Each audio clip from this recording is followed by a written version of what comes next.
Siapa yang takut kalau anaknya itu nggak punya teman di sekolah atau nggak ada teman-teman yang mau nemenin anak kamu main di sekolah? Aku.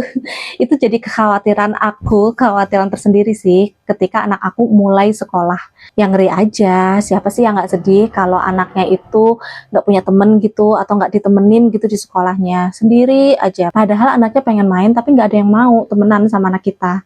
Biasanya kalau ada satu orang yang gak ditemenin sama temen-temennya, itu berarti satu orang itu bermasalah.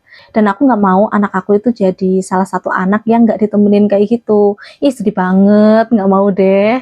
Jadi aku selalu ngasih tahu ke anak aku, kayak ngajarin anak aku supaya mereka itu gak jadi orang yang gak disukain gitu. Ada 6 hal yang selalu aku wanti-wanti ke anak aku supaya mereka itu nggak ngelakuin hal itu ketika mereka berteman. Apalagi ketika awal-awal mereka berteman ya, awal-awal pertemanan kayak lagi nyari temen gitu loh. Pas awal-awal masuk sekolah itu kan pasti belum punya teman kan, jadi mereka berusaha untuk mencari teman-teman yang sefrekuensi sama mereka. Tapi kalau mereka melakukan 6 hal yang menurut aku ini bad, itu bisa membuat mereka itu kesulitan dalam mencari teman.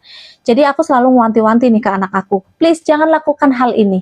Yang pertama adalah jangan jadi orang yang suka ngatur. Siapa sih yang suka diatur? Kalau main, ya main aja. Semua orang kan punya keinginannya masing-masing ya. Baiknya sih gantian. Jangan mendominasi atau selalu ngatur teman-teman supaya sesuai dengan keinginan si anak aku itu. Aku selalu tekankan ke anak aku, kalau dia selalu ngatur teman-temannya itu nggak bakalan nyaman main sama dia. Mungkin sekarang masih mau main, tapi besok-besok mereka bakal menghindar, nggak mau lagi temenan. Soalnya kalau main selalu diatur. Boleh ngatur, tapi sekali 2 kali stop. Gantian sama yang lain. Karena teman-teman yang lain juga punya keinginan kan, jadi harus bisa mendengarkan teman-temannya juga. Lanjut, hal yang kedua adalah jangan suka memaksa. Well, anak-anak pasti pada suka memaksa kan, masih pada suka maksa. Makanya aku tekankan ke anak aku, kalau misalnya kamu ngajak temen kamu sekali, 2 kali dia nggak mau, stop. Jangan dipaksa lagi. Misalnya mau ngajak jajan, kalau temennya nggak mau, ya udah kamu jajan sendiri. Mau ngajak main, kalau temen kamu nggak mau, ya udah kamu main sama teman-teman yang lain. Jangan maksa, soalnya kalau kamu maksa, itu bikin teman kamu ngerasa nggak nyaman. Besok-besok ya dia nggak akan mau lagi deket-deket sama kamu, takut dipaksa. Jadi aku selalu ngasih tahu ke anak aku, ada batasan-batasan tertentu. Ada yang namanya hak, semua orang itu punya hak. Terus yang ketiga adalah jangan suka marah-marah atau ngambekan. Kita harus bisa ngajarin ke anak kita cara meregulasi emosinya mereka. Jangan jadiin ngambek itu adalah hal yang wajar. Karena nggak ada orang yang suka berteman dengan orang yang suka marah-marah atau suka ngambekan. Misalnya mereka itu semuanya lagi pada cerita-cerita, lagi pada main, tapi ada satu anak yang suka marah-marah, dikit-dikit marah, senggol dikit marah, suasana jadi nggak enak kan, jadi tegang. Jadi daripada mereka semua pada tegang, lebih baik mereka menghindari kan teman-teman yang kayak gitu. Mereka nggak mau suasana yang tadinya happy jadi tegang. Jadi jangan sampai anak aku itu suka ngambek. Mereka harus bisa menahan diri, mereka harus bisa berempati dengan teman-temannya. Next, selanjutnya adalah jangan suka jahil atau mengganggu.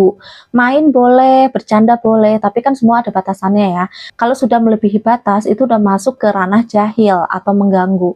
Dan orang-orang pada nggak suka untuk diganggu. Aku selalu tekankan ke anak aku, kalau misalnya temennya itu udah nggak mau main, ya udah stop. Jangan terus-terusan diganggu, jangan terus-terusan diajak main. Nanti temennya jadi nggak nyaman. Bisa jadi mereka malah jadi takut digangguin, takut dijahilin. Karena si anak ini bercandanya kelewatan.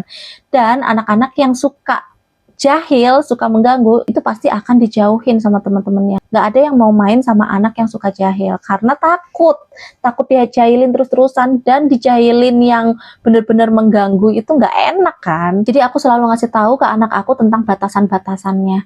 Kalau lagi bercanda, terus temennya udah pengen udahan, nggak mau bercanda lagi, ya udah stop. Jangan terus-terusan dibercandain. Oke, next, yang kelima adalah jangan suka mengejek. Kita harus bisa jaga omongan kita. Omongan itu bisa menyakitin perasaan orang lain. Kalau orang lain udah sakit hati sama omongan kita, dia nggak akan mau lagi deket-deket sama kita. And then yang terakhir adalah jangan suka mukul. Gak ada orang yang suka disakitin. Anak-anak yang suka mukul itu pasti langsung dijauhin sama teman-teman lainnya. Karena orang lain nggak mau ya kena pukul, sakit loh dipukul itu. Jadi daripada sakit ya mendingan nggak usah deket-deket.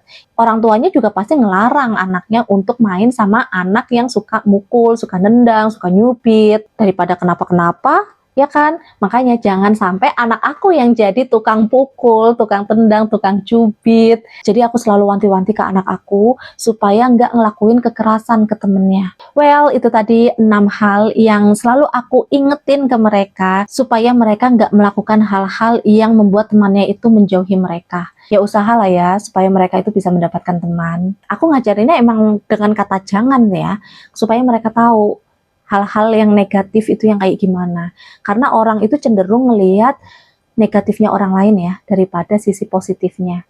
Orang itu selalu baik, nggak ada masalah apapun, tapi sekalinya ngelakuin satu hal negatif, langsung deh dimusuhin.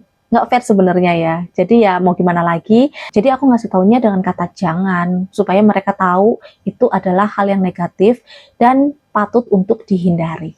Kira-kira apa lagi ya hal dasar yang harus dihindari di awal-awal pertemanan?